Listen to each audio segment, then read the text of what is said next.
Kaulig Racing teased us. They said they were really excited for who's driving the 31 car. Team president Chris Rice even said it would be a surprise to some of us. And the driver of the number 31 Kaulig Racing Chevrolet in 2024 will be Daniel Hemric. Daniel Hemric? Well, I guess that's a little surprising. Yeah. Daniel Hemric to the 31, just as we all thought. Yeah. It's an interesting choice for sure.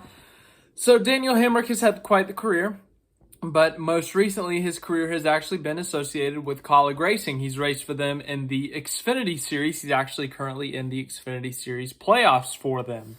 Now, Hemric, as I said, has had a very interesting career. Across all national series, he has one win, one single win.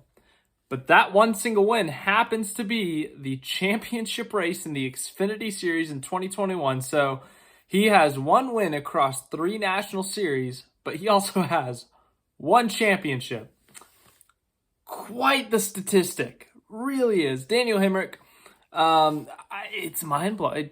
Every time I see that stat, it blows my mind. But Daniel Hemric, he's had quite the career. He's been in the trucks. But for the most part, he's been in the Xfinity Series. He was there from 2017 to 2018. And then in 2019, he actually made the jump to the Cup Series for Richard Childress Racing. This was back before Richard Childress Racing kind of was, I guess, back. RCR was kind of a mid-pack team at this point. They weren't really winning a lot. They weren't even in contentions for wins. But Hemric in that one year, he had a pole at Kansas, which was extremely random. Like the front row for that race was Daniel Hemric and David Reagan. Bizarre race. Anyways, after that, he got kicked out of the ride. Tyler Reddick took over. So he went back to the Xfinity Series, and he, went back to the Xfinity Series. He was part-time in 2020 with Junior Motorsports, but then eventually got another opportunity in a top-tier Xfinity team when he went full-time with Joe Gibbs Racing in the Xfinity Series in 2021, and that's when he won his championship. That's when he won that Phoenix race, but then Joe Gibbs Racing let him go, or he opted to go elsewhere. I can't remember how it went down, but he eventually ended up at Kaulig Racing. He raced Xfinity full-time last year, and last year, if you remember correctly, the 16 car was kind of a rotation of drivers. We saw AJ Allmendinger in that car a bit. We even saw Noah Gragson, a non-Kaulig guy, in that car. But we also saw Daniel Hemric, who was a Kaulig guy, or is still a Kaulig guy, in that car for a few races. So he got a few Cup starts in the next-gen car. Well, AJ Allmendinger decided to go full-time in the 16. Justin Haley in the 31. It seemed like Kaulig had their lineup set for a bit here. Then the summer happens. During this summer, the shocking announcement was made that Justin Haley would leave Kaulig Racing. Now it was a contract year for him. That may not be the biggest shocking news of all time, that he may leave to look elsewhere. The biggest shock about Justin Haley's announcement was where he was going. Justin Haley announced that he was going to Rick Ware Racing. Rick Ware Racing, known for being in the back of the pack in the Cup Series. They're trying their best. They're trying to improve, but the fact of the matter is they don't have the greatest results. Haley wants to help build that team. He wants to help elevate that team to a new level, thinks he can do so, thinks Rick Ware Racing is trending upwards, and wanted to make the jump. Kaulig just, I guess, couldn't give him what he wanted. Well, that has left a vacancy in the number 31 car at Kaulig Racing in the Cup Series, and there's been quite a few names thrown around. It's one of the last few seats available in the Cup Series.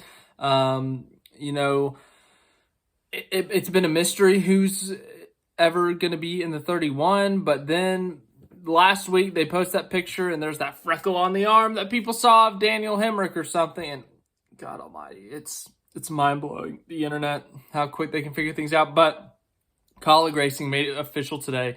Daniel Hemric in the number 31 car in 2024. And brutal honest thoughts on it. I mean, I'm not the biggest fan of this move. Like, Hemric seems like a great guy and all, and he's a decent driver. He's not terrible or anything, but in terms of success, I mean, you just look at the numbers, it hasn't been there. as I said, he has one win. It came in the championship, and it came on a last lap pass and a photo finish. And it's not disrespecting Daniel Hemric. It's just, I thought they would have picked someone else, honestly.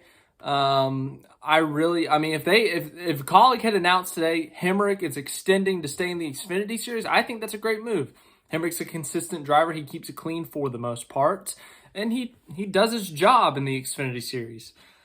But to elevate him back to a full-time Cup Series position in a team that has been trying to, step up, I'm not sure about this. Kaulig, I feel like if they've fallen off almost in a sense. I remember when they were in the Xfinity Series and they were winning so many races. I mean, they still win races, but they haven't won as many as they used to. But, AJ Allmendinger, Ross Chastain, Justin Haley, when those three were teammates, they were so fun to watch. Haley would win the super speedways. You'd see Allmendinger win the road courses. You'd see Ross Chastain pick up a couple wins here and there. And there was so much excitement around Kaulig racing. Then it's announced that they're going Cup Series racing. Everyone's super excited to see who they're going to have in the car. Justin Haley's in the car, understandable. Then you see the part-time rotation. Then you eventually see Allmendinger go back to full-time, What can Allmendinger do? He's so good at the road courses. Can he get them into the playoffs? And then, of course, there was last summer with the whole Kyle Busch saga. There were talks that, Kyle Busch was meeting with Kaulig Racing. I don't know how close he got to actually signing with him, but the fact that there were talks there, Kaulig, that would have been a grand slam for him to get Kyle Busch in one of their cars. Of course, Kyle Busch ended up going to RCR, as we all know, but that could have set up their whole future if they could pick up someone like Kyle Busch. Now we're here today, almost a year later. They've lost Justin Haley, a young prospect who's had a pretty successful Xfinity career, and his Cup Series career, he does have a win, but, it's slowly rising. He's now gone. AJ Allmendinger might not even be back in the Cup Series next year. In fact, in their press conference today, here's what they said. Here's what Chris Rice said. Chris Rice said they're excited about the driver in the number 16 Cup car, but Kaulig is not making that announcement today. The way that's said, it's almost like, is AJ going to back out of the Cup Series? Is he going to go to the Xfinity Series again? AJ Allmendinger discussed that earlier in the summer. He said that, he's going to stay with Kaulig. He just doesn't know if it's going to be Cup or Xfinity, but he may lean towards the Xfinity side of things. So if AJ Allmendinger opts to go to the Xfinity Series again, that leaves another Cup Series open seat. So who could be in that car? And this excitement, if it's the same as this, then, we might be a little bit disappointed with the decision. Once again, I'm not trying to bash Daniel Hemric. As I said, he's a good driver, but to elevate him to a full-time Cup Series seat, is he ready for it? Will he provide the results? I just don't know. It just feels like Kaulig, over the last year or so, has really just kind of fallen off the trend, I feel like. There was so much excitement around him, so much hope, and during those discussions last summer when people were throwing Kaulig Racing and Kyle Busch into the same sentence, I was like, holy crap, this team's going to be the future. They're going to do huge things. And now it's like, well, they didn't get Kyle Busch, but that wasn't like a huge shot. That would have been a really risky move for Kyle Busch, honestly. Kaulig was, a mid-pack team, but that would have elevated them a ton, and that would have helped them a ton. But, realistically, for Kyle Busch, he would have wanted to go to a more established team in terms of Cup Series side of things. The irony is Kyle Busch has made some starts for him in the Xfinity Series. But, and then you see this. A year later, you got one of your full-time guys who doesn't want to come back to the Cup Series full-time, but that's just a him preference. And then you got your other young driver. He's leaving you for Rick Ware Racing, and you got Daniel Hemric filling in. The tides have changed really at Kaulig. So if AJ Allmendinger doesn't return to that 16, I'm curious to who's going to be in that car next year. I really don't know who it's going to be. No idea. Will they elevate Chandler Smith, their other Xfinity driver? I feel like that's way too soon to do that, but you never know. This is a little crazy, but let me know what your thoughts are on Daniel Hemric in the 31 next year. It's going to be interesting to see how he does. Let me know who you think is going to be in the 16 if it is indeed not AJ Allmendinger. But we've still got a few open seats in the Cup Series. We'll see who ends up filling those seats. And yeah, thanks for watching. I hope you enjoyed. Have a great rest of your day. We got the Bristol night race tomorrow. I'm excited for that. And I will see you in the post-race video for that.